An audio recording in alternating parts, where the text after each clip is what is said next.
Hi, I'm Jim McCann, founder of 1-800-Flowers. I'm not satisfied when I learn something new unless I share it forward.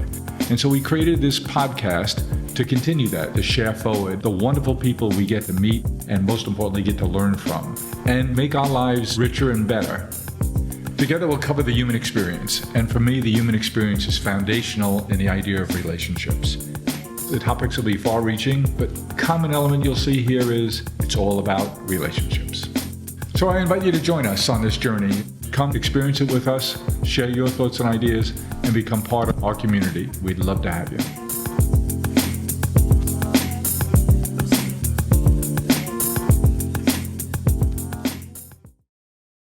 There are few people today impacting the future generations of medical professionals to the degree that Ken Langone has with his leadership and contributions to NYU Health. Ken grew up in a family of little means and worked his way to being one of the richest investors and philanthropists in the United States. After Ken's business success, he donated $10 million to the NYU's MBA program in 1999. Then in 2008, in support of advancing medical technology and education, Ken gave $200 million to the university's medical center, which was renamed NYU Langone Health in his honor. In August 2018, Ken pledged $100 million to its School of Medicine, a donation that effectively made tuition free. Today, Ken sits as the chair of the board of trustees at NYU Langone Medical Center. In this episode, Ken shares about his contributions to medical advancement and why the work is so important to him, why free market medical research is essential to advancing medical technology, and shares in more discussion with Jim about the importance of relationships and family. I'd love to explore where we go next, where you lead us next in terms of the health system. Number one teaching health system in the country, ergo the world. There's such a big market we're in. There's other good health systems around. But would you share with me and us a little bit about, I know you love capitalism, and capitalism plays an important role even in the not-for-profit world in terms of healthcare. And it seems to me that the term not-for-profit is just a tax status. And in fact, health systems have to generate returns so that they have capital to invest in improvement of their care. Give us a little color on the peculiar nature of having to be a not-for-profit in New York and what that means for the future. What you just said sums it up. We don't have the luxury of operating at a loss because the well will run dry. On the other hand, you can't do everything with a dollar sign attached to it. So for example, take what we did at Lutheran Hospital in Brooklyn. We took what was a losing situation. Ironically, Jim, the better you operate, the more effective and cost conscious you become. Those poor people that were being treated in that hospital before we took over were being treated in a hospital that was a big loser. That's why Lutheran got rid of it. I take it as a badge of honor that we can operate that facility, give the same exact quality of care to the patients there as any other campus we have, and still show a modest profit.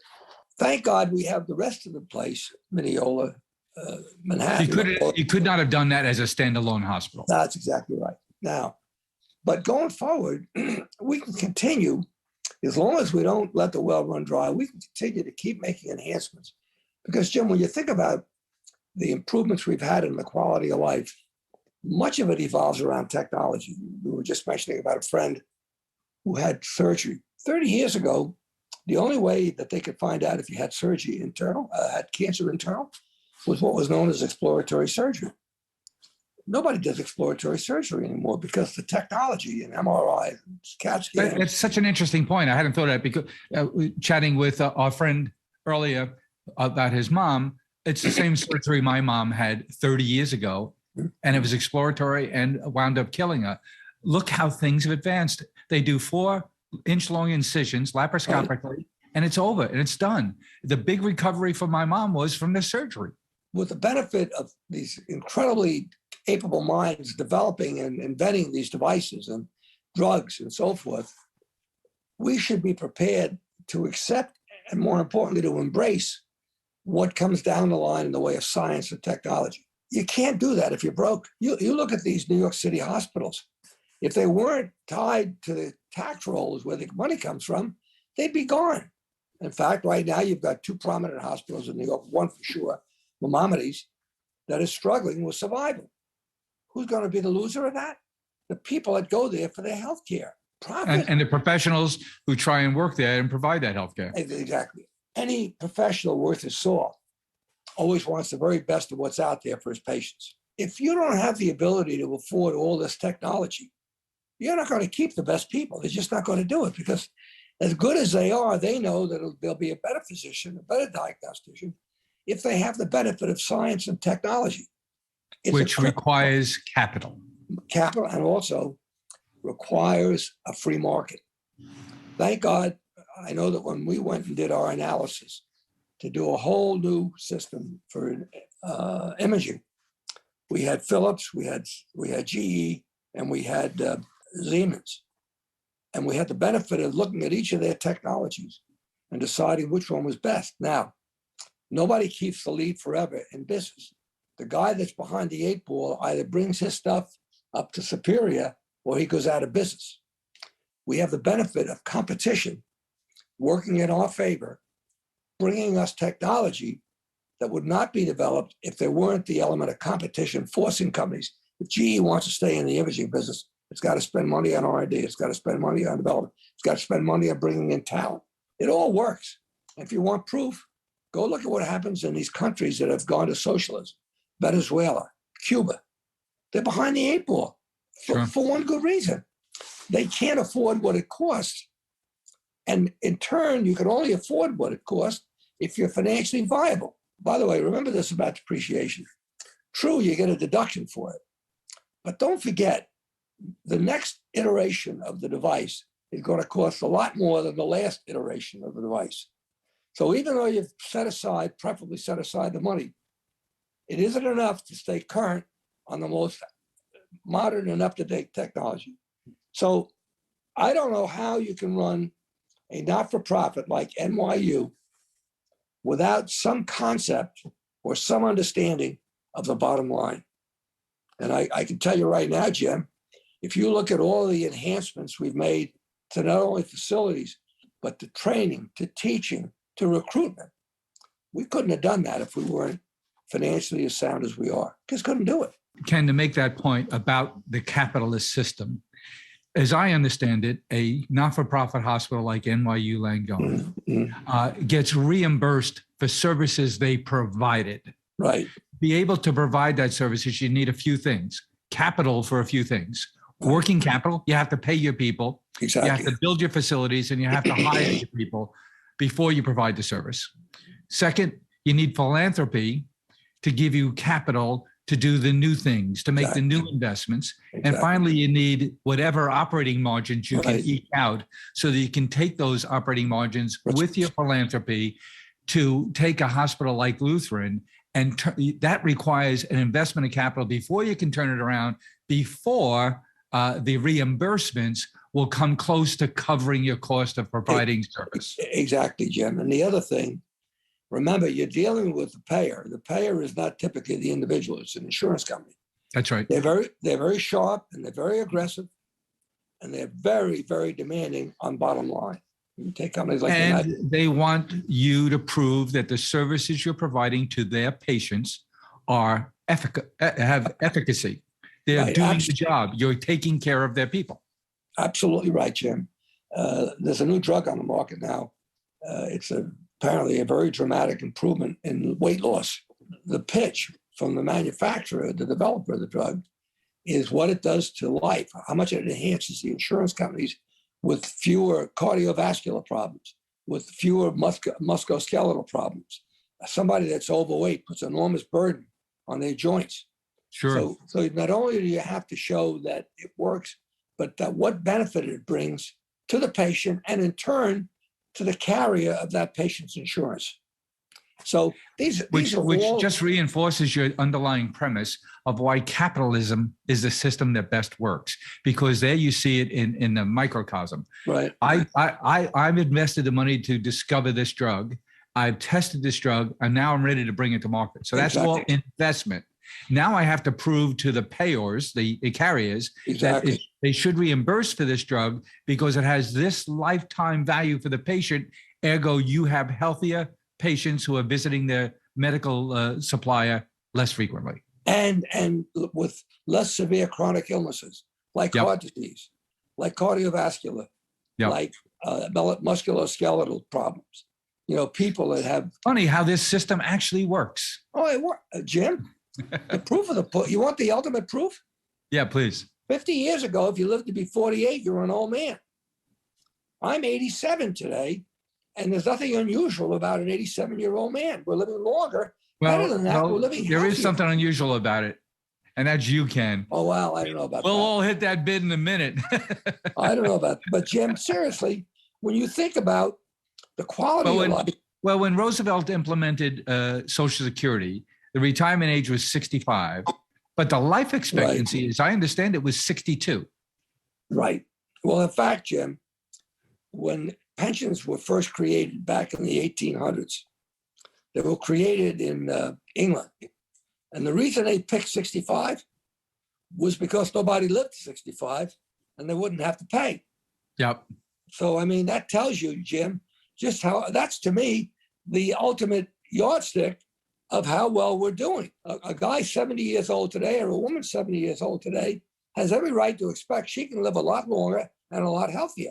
But this all comes through scientific breakthrough and scientific development. Go to Venezuela. Look at the acute starvation. I'm told, I haven't seen the numbers where they came from. I'm told that 2 years ago, the average Venezuelan lost 20 pounds for lack of food. And they're busy messing around with a capitalist success story next door in Colombia. What do they want to bring everyone down to their level? Yeah, that's exactly right. Thank God I have a background in profit-oriented activities, because I think recognizing that we have a higher calling than just to make money, but recognizing also that we're able to do more for that higher calling if we have the wherewithal to afford ourselves the opportunity of technology, of science. I mean, for example, the tuition-free program. We know every year 100 kids are going to leave our place fully qualified to be a great doctor. We're able to afford it because we made an effort to have free tuition. But I pray to God one day that all medical schools, because the calling of a kid in medicine is a calling to make life better for a lot of other people, not just make money. A kid that wants to become a doctor has within them this certain compassion and drive and curiosity. It's not a business decision, it's a calling. Exactly right, Jim. Not unlike being a priest. Go to 1-800-Flowers.com. Find the perfect gift. And wow the people you love. Wow. This is amazing. Whether you want to say happy birthday. So cute. Or I love you. I love you too. Thinking of you. Wow. Go to 1-800-Flowers.com. Celebrate the people you love. I can assure you that all the things we're able to do for our people, for example, we now pay, I think we're at the higher end of pay for nurses. I think our starting pay for a nurse is $104,000 a year. Well, guess what? If we didn't have the ability to pay that money to those nurses, we'd join we have a shortage of nurses anyway.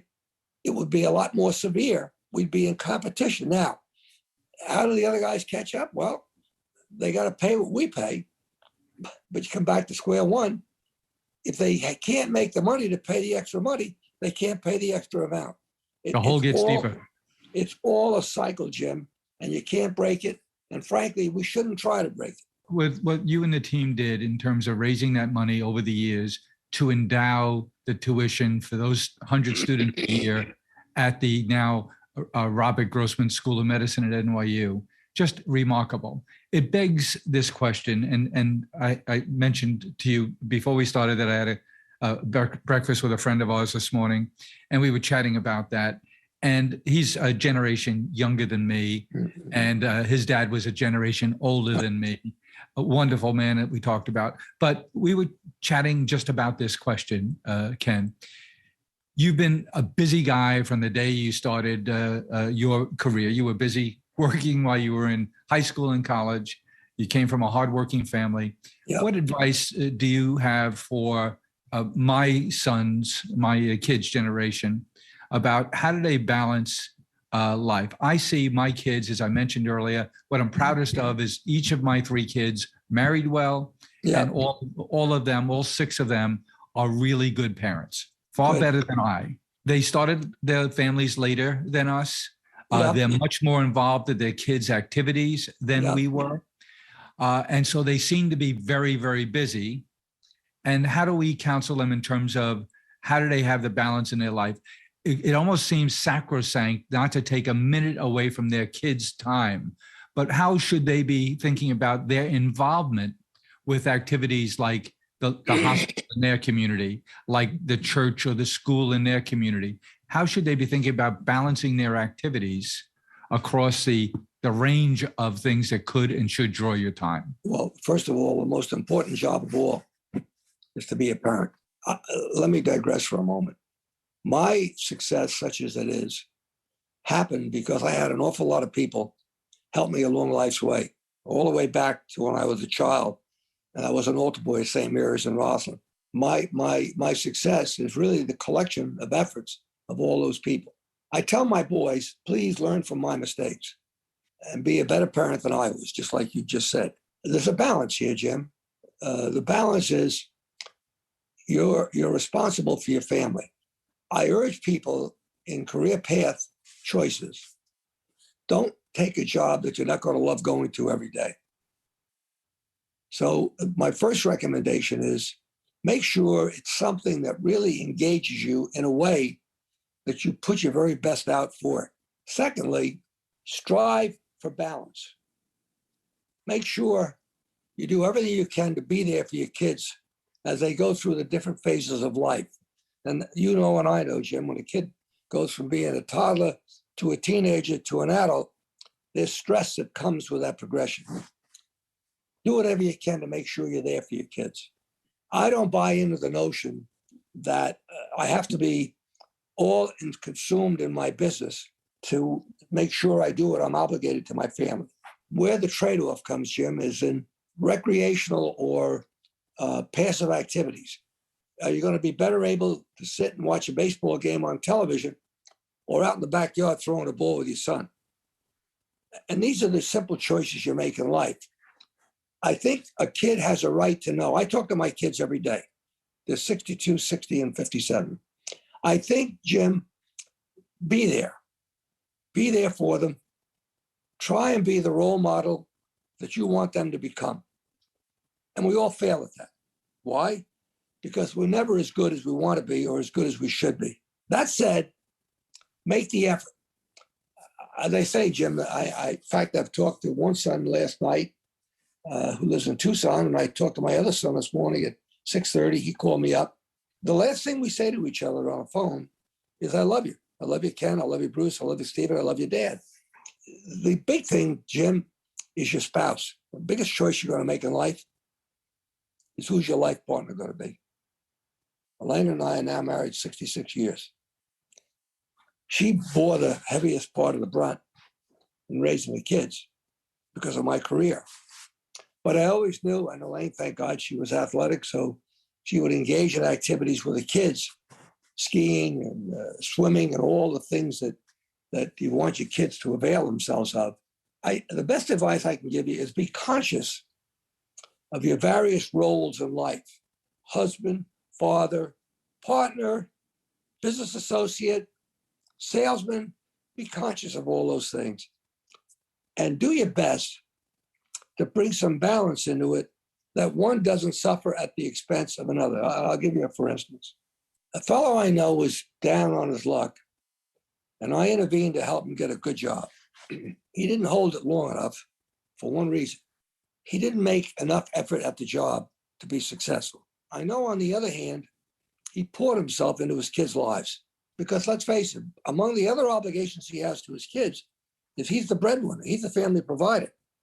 So here, I'm afraid, at an effort to be the very best father he could be, he failed in a major responsibility, which is being the breadwinner. Yes. That's the way life is structured. Fortunately, my sons are in business with me. And by the way, the bad part of that is I wouldn't want to be my son, because I don't want my sons to measure my success or their success by my success. And I tell them, well, you can be a lot better as a person than I was by striking a bit of a different balance in your life. And they're doing that. They're doing that. And I admire them for it. And I respect them for it. So I go back to recognizing you've got a series of responsibilities and obligations. Make sure you don't sacrifice so much of one for the benefit of another that where you fail in such a way, it has profound implications over the long term. That's such an important life lesson, Ken. I love spending time with you. I learn from you all the time. I do. And I learned from you, Jim. I catch We learn attitude each from other, you. Jim. That's life. Ken, that last lesson that you taught us here is where we'll end, because it's such a profound lesson. And it just, when I hear you say it, it just rings so true, because I was just involved with talking to someone about a situation in their life that they're involved in, and I'll be sure to take your message back to them. Ken, thanks for all you do in all of your careers, and the impact you're having in the biggest chapter, in the most important chapter of your life, and what you've done with the health system at NYU Langone is amazing. Last question I'll ask you is about NYU Langone. Yeah. What I mean by that is NYU Langone Health System is part of NYU Hospital. Right. You have a couple of big competing health systems and universities, Columbia, NYU, Langone, Weill Cornell. What impact do you think the NYU Langone Health System brand has had on NYU, the university? Well, first and foremost, Jim, we're not a financial burden. Which it was at one time? Well, it was, as I said, when I took the job, we owed the university $55 million. Wow. We paid that back, and we've never borrowed a nickel from them again. We're completely on our own. We have our own bond ratings. We have our own budgets. We have our own revenue stream. We have been, and you know, this cannot be anything but arrogant to say it, but I'm going to say it.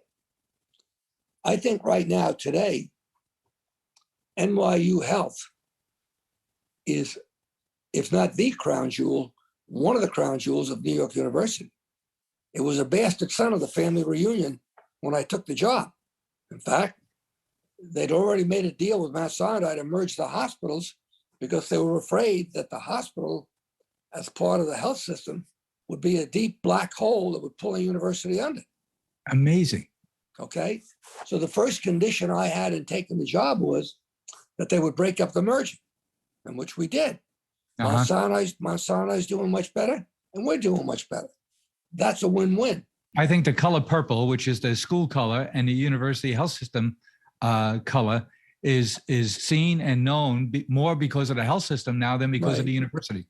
Exactly. Well, plus, you know, we've got this massive advertising program, unfortunately, or fortunately, if you will, whichever you choose. Health systems today advertise profoundly. Look at the number of, not only health systems, drug companies.